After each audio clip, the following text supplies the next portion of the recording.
All right, what's up, guys? So I'm doing a tier list, basically ranking the 4 heavy hitters throughout the series. This is going to be part 1, and it's going to cover from Volume 0 to the Culling games.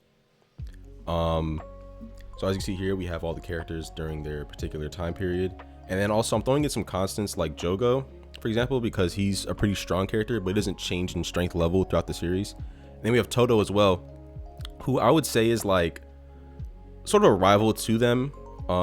He never really matches their power level, except for some of the characters. He's stronger than them at some point in the series. But overall, Toto's power level doesn't change too much, but then when it does, it kind of helps us gauge how strong the other characters are as well. But anyway, let's get into it. So we have Volume 0.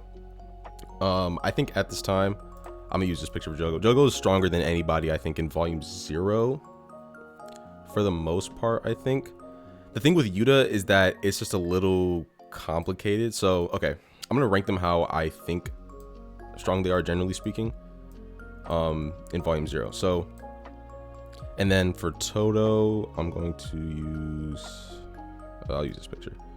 Actually, I'll use this one. Because Toto is in Volume 0, actually. So, really interesting stuff. So, throughout the movie and the chapters that this takes place in, the only persons that power level changes kind of and fluctuates is Yuta, but it's sort of hard to say. So let me explain my ranking real quick. So I think it's really interesting and not very well known that Hikari and Toto were kind of like the strongest at some point. Like, of the new gen sorcerers, Toto and Hikari were the strongest at one point. I think that's just a really funny and interesting thing until Yuta and Yuji come along. But I think, just generally speaking, he's able to defeat a special grade curse in Volume 0. We know that curse techniques manifest when you're really young, so Hikari at this point should be he's still a third year at this point, so he should have enough experience with his domain to basically get his ability. I would just say probably his reinforcement might be not there yet, and efficiency might not be there yet. So I would say Jogo is probably still above him, and especially with how fast he is, it's just hard to say how strong Hikari is at this point, though he should be one of the strongest like sorcerers out there at this time. I think he's probably stronger than any grade 1, but would probably lose to someone like Jogo. Maki obviously at this point still has enough sorcery experience to kind of be competent. She could take out weaker level curses, and then Yuji's just a human at this point, very athletic, very strong, but doesn't have any curse energy and stuff like that. But I think depending on certain moments in the movie, Yuta could be somewhere like here or even like here. I think by the end of the movie, maybe or actually like midway through, maybe he's here, maybe he's here. But I think generally speaking, he's probably around here. But like in the final fight, he's probably around here. But I'll say somewhere around here. Now going on to pre-Shibuya. Let's see. Pre-Shibuya. I'd probably say it overall stays the same. So let's see, we got Jogo, we have Hikari, we have at this point pre-Shibuya,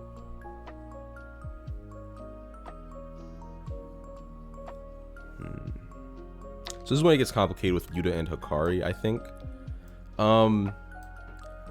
So pre-Shibuya, let's see.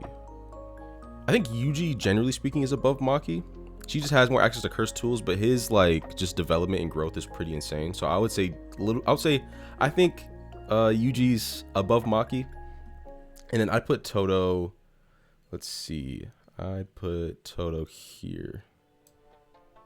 Yeah, I think, and then also I'd probably switch these around. I think I'd probably say, since Yuta started to train and he regained his special grade level back at this point, so I'd probably say he's maybe above Hikari at this point, I think. So let's see. All right, yeah. So I think by the start of pre-Shibuya, I think Toto should still be above Yuji. I think they probably beat him in a fight just because Toto's IQ is insane. Yuji maybe at some points during pre-Shibuya gets stronger than Toto, but I don't think it's anything too crazy where Toto can't, like, still recover from that. I still have Hikari just above Toto and all these for obvious reasons. And then, dude, hold on, wait. Pre-Shibuya Yuta, is he stronger than Jogo? Fuck. I think assuming he has access to Rika in a domain expansion, I think he should be above Jogo at this point. Hold on. Actually, this might be very different. Let's see. Okay, for some reason, Jogo's not moving. Okay, Jogo might be here.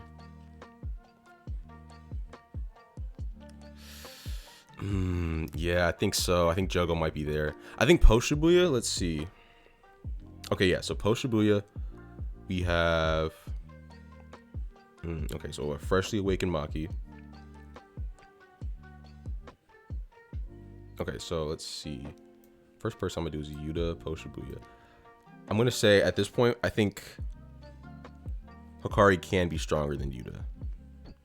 And since Yuta doesn't have as many copied curse techniques yet, I think this Hikari might be stronger than him. Especially if he said this Hikari can be stronger than him. Okay, let me get the rest of them on the board, and then I'll see where exactly I'm feeling like stuff needs to change. So, after Awakening. So I'm gonna go to everything up like right before the Culling Games actually starts. So perk preparation is gonna be in there. So Maki should be awakened at this point. And then we have Yuta and Hikari. Toto by the end of post Shibuya is unfortunately nerfed as hell. And then yeah, I think this makes the most sense right here. So I think at fighting at their peak, Hikari's stronger than Yuta. And I think it's a good shot at beating him, especially since Yuta doesn't have as many copied curse techniques at this point. I'd probably put Hikari above Yuta at post Shibuya.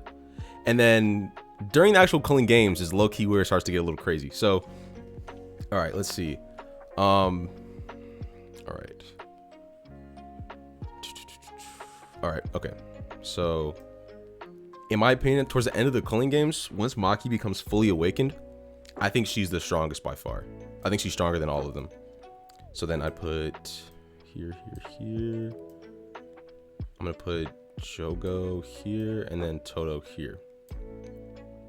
All right.